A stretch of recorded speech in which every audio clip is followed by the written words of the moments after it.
माझे नाव गंगा नानासाहेब नागरगोजे, राहणार जयवंतनगर, तालुका भूम, जिल्हा धाराशिव. महालक्ष्मी महिला उमेद बचत गट या गटात मी सचिव म्हणून काम करत आहे. बचत गटाच्या उमेदच्या पहिल्या वर्धेने आमच्याकडे आल्यावर आम्ही गट मिळून 10 जणीने मिळून गट तयार केला. गट तयार केल्यावर आम्ही पहिले कर्ज घेतले 1 लाख रुपये.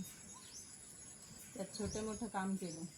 परत 2 लाखाचा फॉर्म भरून दिल्यावर 2 लाख मंजूर झाल्यावर 2 लाख आणून आम्ही त्याच्या शेळ्या घेतल्या. पहिले उत्पन्न आमचे 25 ते 30 हजार रुपये होते, पण आता आमचे जवळपास 2 लाख रुपयाचं वर्षकाठी उत्पन्न होते. त्यामुळं आमचे उमेदमुळं आमचे भरपूर फायदे झालेले आहेत.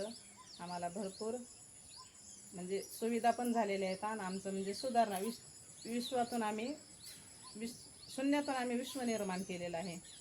कारण आमचे फायदे झालेले आहेत. आम्हाला बाहेरचे भरपूर माहिती झालेली आहे. बँकेत जाणे, कुठं खातं खोलणे, पैसे टाकणे, काढणे, हे सगळे आम्हाला म्हणजे सगळं माहीत झालं. आम्हाला पहिली शेती, घर हे सोडून दुसरं काही माहीत नव्हतं.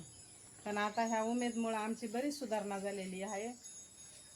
त्यामुळं आम्ही बचत गटाच्या पूर्ण कर्मचाऱ्याचे अभिनंदन करतो. जय हिंद, जय भारत.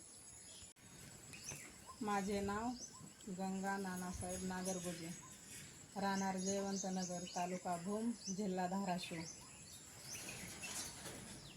महालक्ष्मी महिला उमेद बचत गट या गटात मी सचिव म्हणून काम करत आहे. बचत गटाच्या उमेदच्या पहिल्या वर्धेने आमच्याकडे आल्यावर आम्ही गट मिळून 10 जणीने मिळून गट तयार केला. गट तयार केल्यावर आम्ही पहिले कर्ज घेतले 1 लाख रुपये. त्यात छोटे मोठं काम केलं.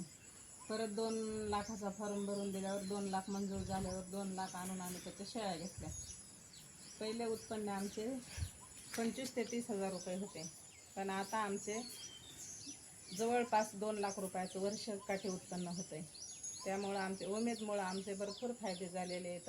आम्हाला भरपूर म्हणजे सुविधा पण झालेल्या आहेत आणि आमचं म्हणजे सुधारणा विश्वातून आम्ही शून्यातून आम्ही विश्व निर्माण केलेलं आहे. कारण आमचे फायदे झालेले आहेत. आम्हाला बाहेरचे भरपूर माहिती झालेली आहे. बँकेत जाणे, कुठं खातं खोलणे, पैसे टाकणे, काढणे, हे सगळे आम्हाला म्हणजे सगळं माहीत झालं. आम्हाला पहिली शेती, घर हे सोडून दुसरं काही माहीत नव्हतं.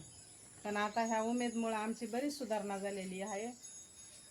त्यामुळं आम्ही बचत गटाच्या पूर्ण कर्मचाऱ्याचे अभिनंदन करतो. जय हिंद, जय भारत.